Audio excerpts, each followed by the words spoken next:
Which Christianity is the best? In Crusader Kings 3, there are 18 different Christian denominations that each have their own different special abilities and modifiers, with some Christianities offering vastly different gameplay experiences to others. This begs the question, which is the best Christianity? Which has the best stats and abilities? Ranking each Christianity on a tier list from S to F, let's start with Catholicism.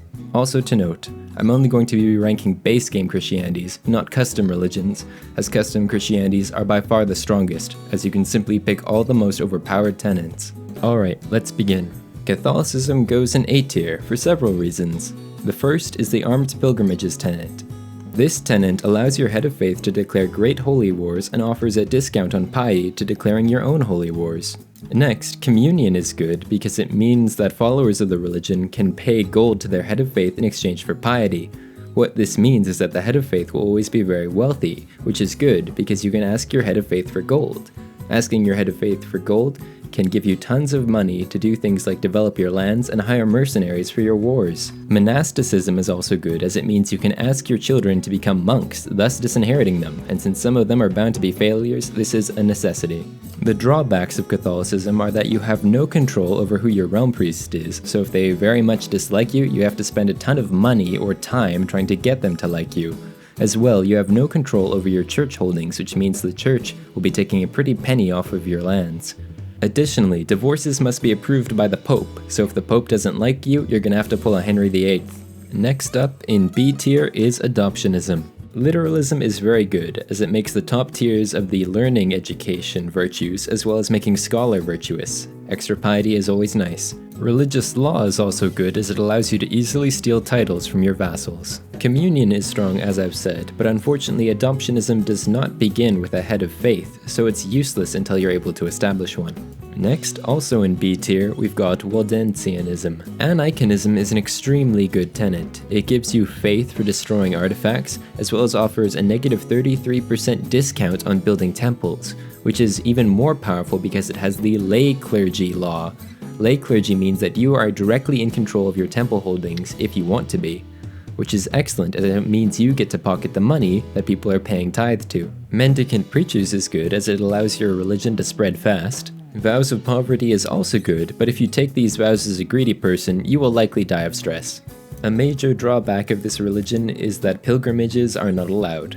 Now all the way down in E tier, we have a very interesting religion, Adamitism. In terms of its theocratic laws, Adamitism actually has the best laws out of any Christianity. You have lay clergy, which means you control your own temples, and you've got revocable priests, which means you can dismiss your priests at any time. You've also got consorts, which is good as it means you'll have more children, and children are assets that you can give land to. The reason I put it in E tier is because of its tenets. Natural primitivism and sanctity of nature don't really do anything, and communal identity actually hurts you. It slows the spread of religion in counties that aren't of your culture, and considering there's only ever going to be around 20 counties on the map following your culture, this is not good. Also, it automatically makes everyone in your court and realm a nudist, which kind of detracts from the drama of refounding the Roman Empire and doing other cool things, so that's gonna dock some points as well.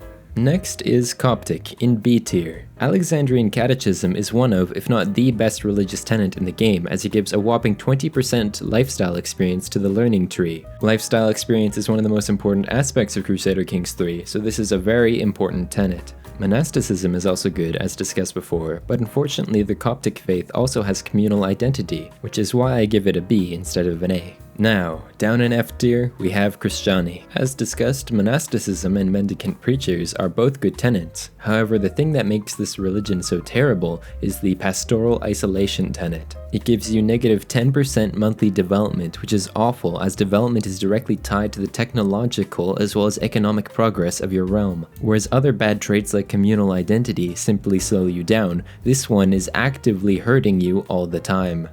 Next in C tier is Apostolic, as it's only situationally strong. It has communion, which is very good, but unfortunately it also has communal identity. Chthonic redoubts is an interesting trait in that it's very beneficial if you've got counties and mountains, extremely so, but in any other scenario it's not useful at all. Thus, C tier. In D tier we have Paulicianism. Gnosticism is a fine trait in that it gives you +2 learning in exchange for -2 stewardship. It also gives bonuses to stress relief whenever you're handing away a title. Iconism is a very strong trait, and unrelenting faith is good in that it gives you a bonus to combat when fighting an enemy of a hostile faith. The reason Paulicianism is bad is because it's a fundamentalist religion, which means everyone will hate you, and since it's a heresy, you'll always have the world stacked against you.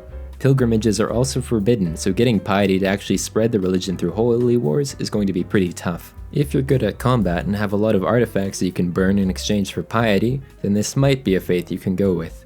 To B tier goes one of the most interesting religions, Mozarabism. Prominent in Iberia, the adaptive trait is helpful to its environment as it gives you a plus opinion modifier for people of different faith and for vassals of different faith. The county conversion resistance is also good. Interestingly, while this faith isn't Catholicism, the head of faith is the papacy. This is good as it means you'll be able to ask for gold from the Pope, who is always very rich. The right trait, which is typically rather bad, isn't actually terrible in this instance. Unlike other Christian faiths, this one has a special decision linked with it. You can either choose to link Mozarabism to Rome or to break from Rome. Taking either option will grant you 3 new choices to change the faith as you see fit, replacing some of its tenets and theocratic laws.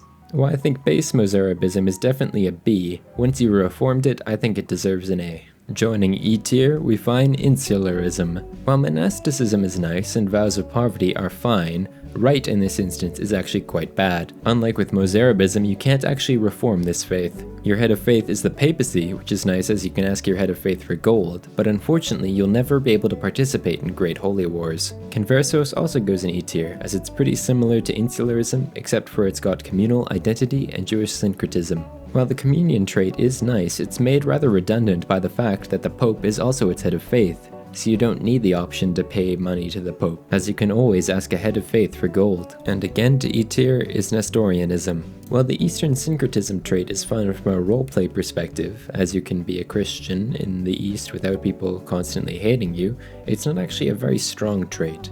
At that point, you might as well convert to a different religion in the East, one that's more powerful. Orthodoxy is an A tier. While communion and monasticism are both excellent traits to have, the real reason it's an A tier is the pentarchy trait. This trait allows a religion, even one that's very big and successful, to always have a high level of fervor, which is actually very rare among religions. Typically, as a religion grows larger and more successful, its fervor decreases. Pentarchy is one of the only ways for successful religion to maintain a high level of fervor. In a similar vein, we have iconoclasm. While I'm no fan of destroying religious artworks, iconoclasm is very good, as it's got both the pentarchy trait and the aniconism trait, both very powerful.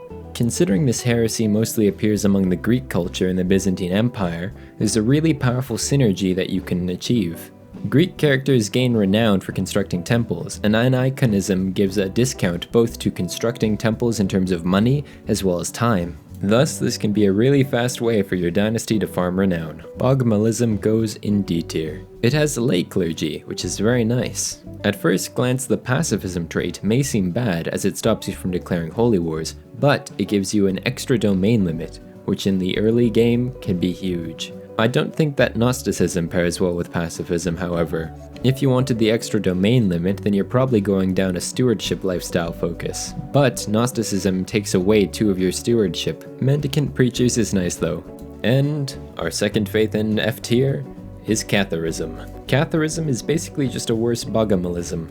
It doesn't have lay clergy, and instead of mendicant preachers, it has reincarnation, which doesn't really do much of anything at all. Our second last faith is Messalianism in C tier. Esotericism is a good trait that makes wise man a virtue and gives you more chances to get it, which is nice. Carnal exaltation will help you churn out children, however this is offset somewhat by the monogamous marriage law. Divine marriage is only good if you're trying to get the best genetic traits in your dynasty through a breeding program, but otherwise you don't need it. Actually, Messalianism itself is only good if you're trying to do the breeding program strategy, which is why I put it in C tier. Situationally strong, but not if it's not your preferred playstyle, which for me it definitely is not. Its possession of lay clergy is also strong though. Lastly, we have the one and only S tier Christianity in the game.